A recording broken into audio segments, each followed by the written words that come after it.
Normally I'd just take it out of the stove for this. I'm just gonna pick some up. Oh yeah, there it goes. I don't know, this isn't good.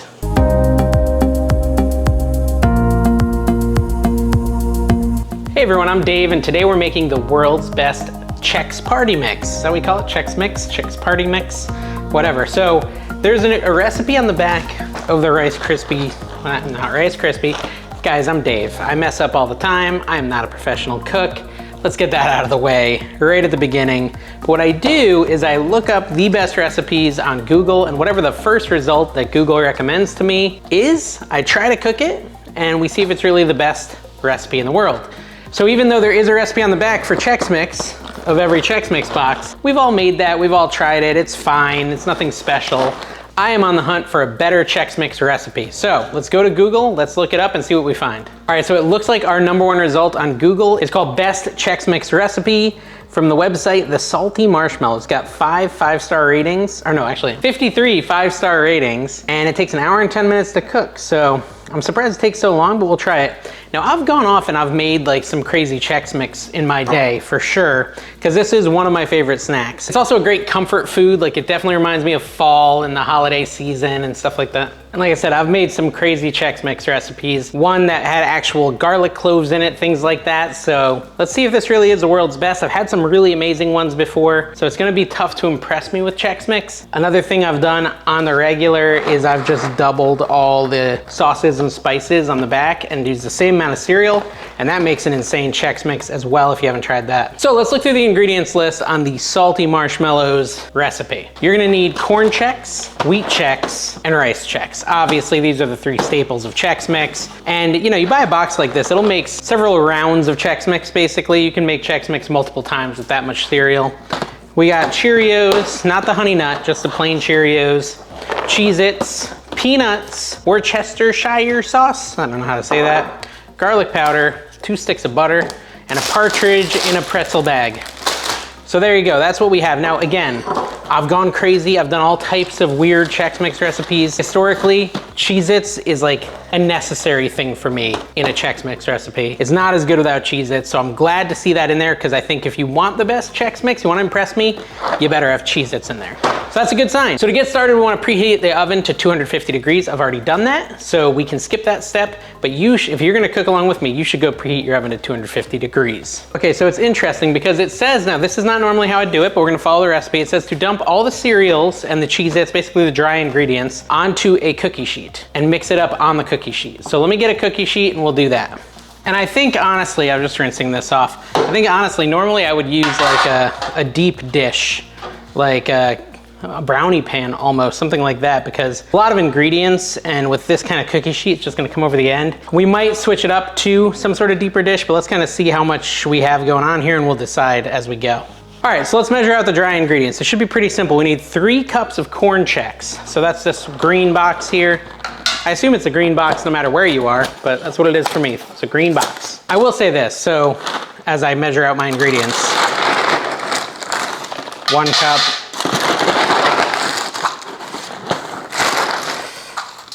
2 cups, 3 cups. There you go, there's my 3 cups of corn Chex. I do think that the Chex Mix you get at the store is the worst Chex Mix in the world. I mean, I get it anyways because I like Chex Mix, but compared to homemade Chex Mix, it's like night and day, the difference between the two. All right, so, and actually another interesting thing, and I don't know if the Chex recipe calls for it. Yeah, the Chex recipe on the back of the box does not call for the rye chips. It does call for bagel chips, but this does not call for bagel chips or rye chips, so definitely interesting. 1 cup of rice Chex, 2 cups of rice Chex, and is it 3? Yeah, 3 cups of rice Chex. So the rice Chex is my favorite. I like the rice and the corn Chex the best, but I mean, they're all good. And then wheat Chex is only 2. And I'll say this, I normally leave the wheat Chex out. When I cook it myself at home, I normally don't even add the wheat Chex. But we're going to, because we gotta follow the recipe to a T. So we can see if Google's giving us the best recommendation for Chex Mix. I can already tell this is not gonna be a big enough dish to do this, but we'll change it out in a minute. We need 2 cups of Cheez-Its. So that's next. It's really easy, this recipe. There's not even that much cooking involved, to be honest. But we're not here to be a cooking channel. We're here to test the best recipes in the world. The nice thing about this is all pre-cooked, so if you want to snack while you make it, just eat some Chex Mix or some Cheez-Its. 1 and 2. Nope, spilling it everywhere. Doesn't hurt to have a little extra. 2 Cheez-Its. That's 2 cups of Cheez-Its, by the way. All right, so up next we want 1 cup of peanuts and 1 cup of Cheerios. So if you're allergic to peanuts, my recommendation would be to skip this step. I mean, I'm not like a pro or anything, but it seems like a bad idea to put peanuts in it if you're allergic. I'm not. I don't normally put peanuts in Chex Mix when I make it, but it's not necessarily because I don't like them. I do like, look at it, it's like literally already overflowing, guys. So that's 1 cup of Cheerios, 1 cup of peanuts. I gotta find a bigger dish, hold on. Let's see if this is an improvement, this like brownie dish.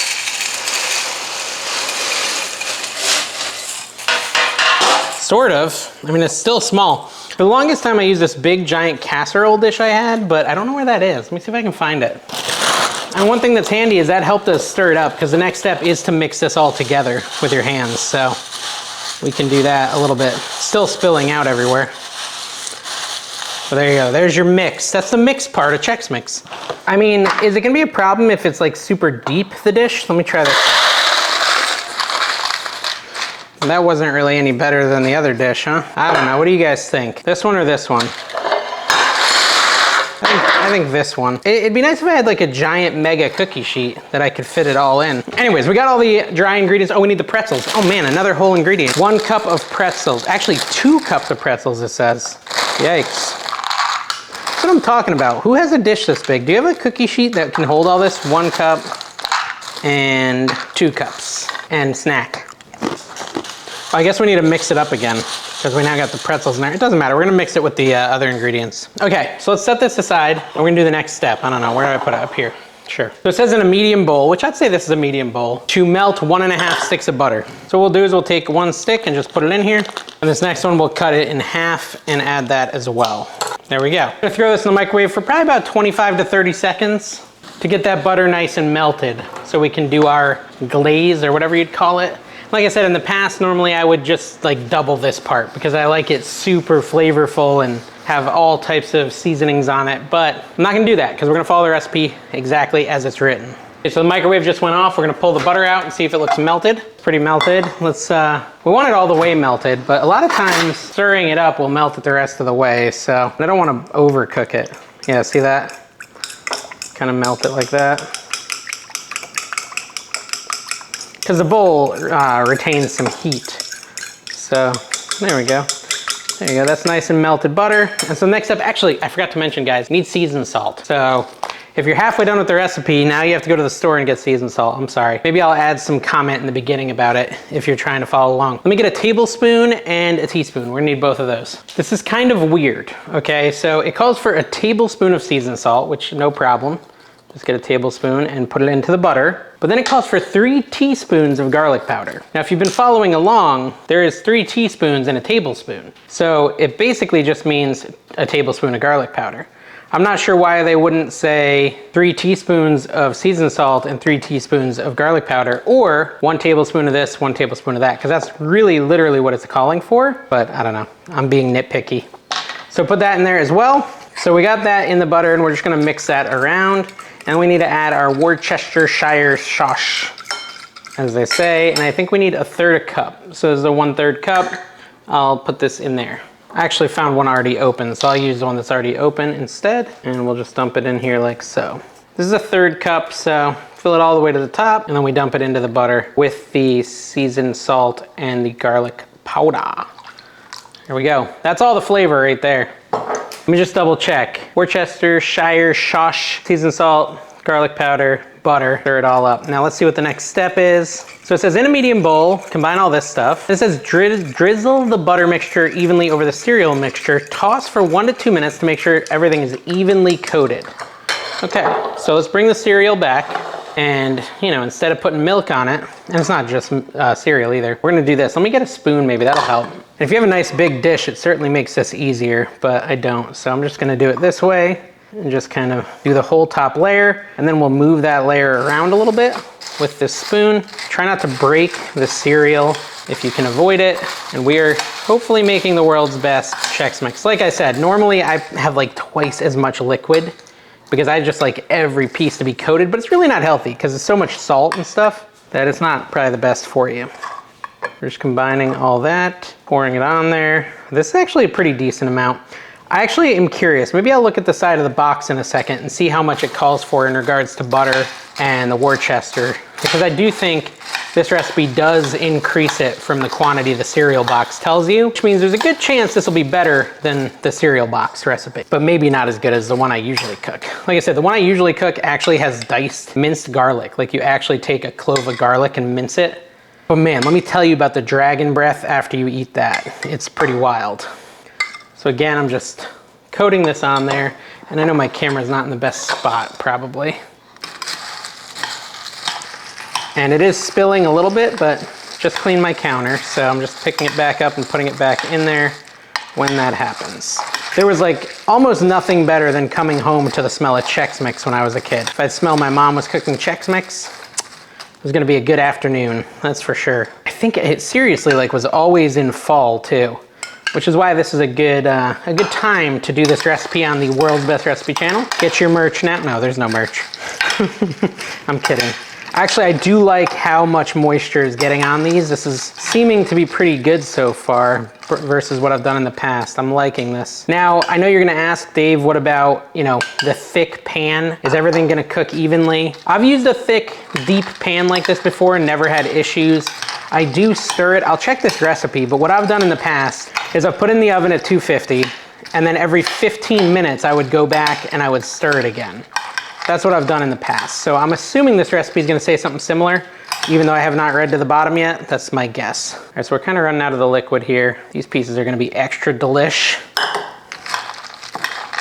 Stir it up a little more. It always feels wasteful for me to leave all that stuff at the bottom. That's like, you know, your garlic powder, your seasoned salt. So I like to go back with a, what do you call this thing? Spatula, some sort of rubbery thingy. And I put the rest on there. So there we go. I'd say that's pretty good, right? Pretty well coated. Let me put this in the sink. Okay, so that's all mixed up. Let's see what the next step is. Bake in a preheated oven for 1 hour, stirring every 15 minutes. Exactly what I thought. So that's the next step, guys. We've got it all in there. We put it in our oven that we've preheated to 250 for 1 hour. And then at every 15 minutes, we'll take it out and stir it. So let me set my timer for 1 hour. And while we wait for that to pass, actually, I should probably set my timer for 15 minutes and do that 4 times. Okay, so that's officially cooking. We'll be back shortly with the next step. All right, so we gotta stir up the Chex Mix, and I'm trying to find a way to show you with my camera here. Just gonna pull out the door, or the, what's that called?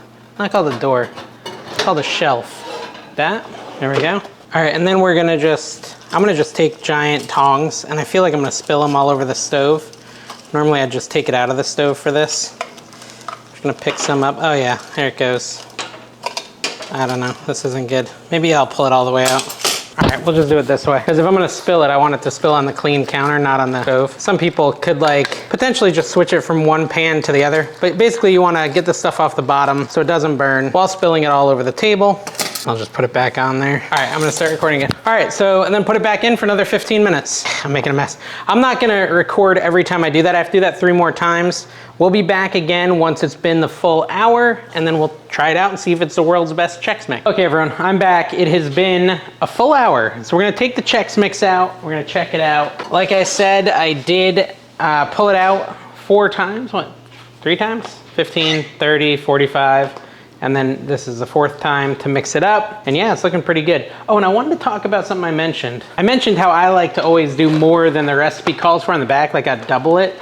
So I looked at the original Chex Mix recipe. It calls for 6 tablespoons of butter. We did 12 tablespoons, so we did double that in this recipe we found online. And this calls for 3/4 of a teaspoon of garlic. We did a tablespoon. It calls for 1.5 teaspoons of seasoned salt. We did a tablespoon, and it calls for 2 tablespoons of Worcestershire sauce. I think we did a 1/4 cup. So we did significantly increase the quantity of ingredients in there, so it should be good. But I'm gonna try it. Let me see, actually, the recipe says to lay it out on parchment paper and let it cool. I never do that. I don't really see what it's gonna add other than it cools quicker. So let's try it and see if it's really the world's best Chex Mix. Maybe I'll stir it around a little bit just to kind of get the, you know, the hot stuff moved around. I don't know, probably not necessary, but my kids are excited about this too, so I'll probably bring them in to try it as well. I mean, how do you do this? Just take a little handful, I guess, and try it. So one thing with Chex Mix is when you first get it out, it's still like a little bit kind of chewy. And then as it cools, it hardens up and gets crispier. So right now it's a little chewy. So I'm gonna put a little on a plate. Try to get a little of everything.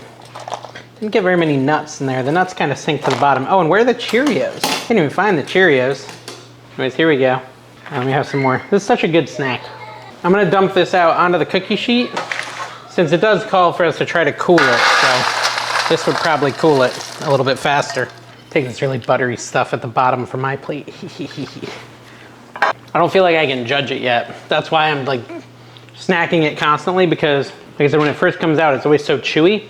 You gotta give it a couple minutes. Not a ton of time, but a couple minutes, like 5 minutes. Then it's at its like prime. And so I feel like I need to wait till it gets there before I judge it. Flavors are on point though. All right, so Anna's gonna try it too. She's a Chex Mix addict, so she can try it and see what she thinks. Taking a Chex cereal first. So that was a wheat Chex. I usually don't use wheat Chex. Normally I use these ones. You're just trying one piece at a time. And there's Cheez-Its. Which one's your favorite thing out of Chex Mix? Those ones? Mm-hmm. I like the other Chex Mix better. Which one? The one you usually make. With the garlic in it? This one doesn't have that like spicy part. Okay. All right. What do you give this out of 10 though? Good. Still solid? 4 out of 10? 7? Yeah. Or 8? 7. It's still 7 good. out of 10, okay. But I like the normal one you make. All right. Well, I would say that this is like an 8 out of 10. There's nothing wrong with it. The one she's talking about, the one that she's talking about has actual cloves of garlic in it. It's got even more seasoned salt. It's got onion powder, which this one did not have onion powder, and just a couple other spices. So it's basically this with just like a little more punch, but this one's really good. Definitely a good starting point. Excellent Chex Mix, and this will be gone in like a day in my house. Just watch. Thank you guys for watching. Make sure you subscribe. Check out all my other world's best recipes. Some of them are the world's best, some of them are not. This one is not. Maybe I'll put the link to the other one I'm talking about in the description down below as well, so that you can see the difference between the two and decide how you want to cook it. All right, see you next time.